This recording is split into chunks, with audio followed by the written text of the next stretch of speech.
Alamin naman natin ngayong ang reaksyon ng mga taga-depensa matapos hatulang guilty si Chief Justice Renato Corona.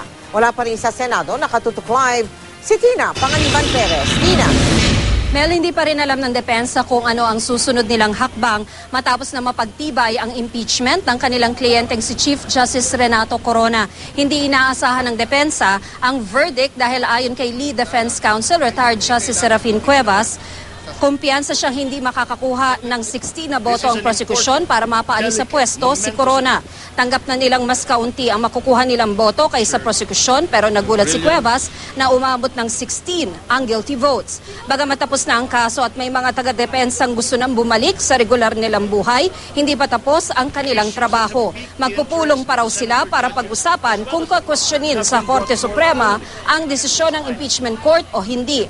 Hati ang mga abogado ni Corona sa isyong ito. Narito ang kanilang pahayag.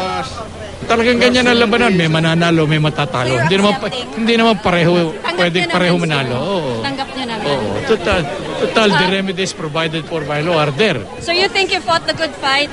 Okay, kayo dapat magsabi niyan. Kayo nanonood eh. Would you have done anything different? I think we have given it all. We tried our level best. And it is not enough to come. Inamin naman nila, maraming political. Ay wala pa pong nagiging kasong ganito sa ating Korte Suprema. This has never been tested po, and po personally, tingin ko tapos na. Nang makausap natin ang depensa kanina ay hindi pa nila nakakausap itong si Corona. Mel? Maraming salamat sa iyo, Tina Panganiban Perez.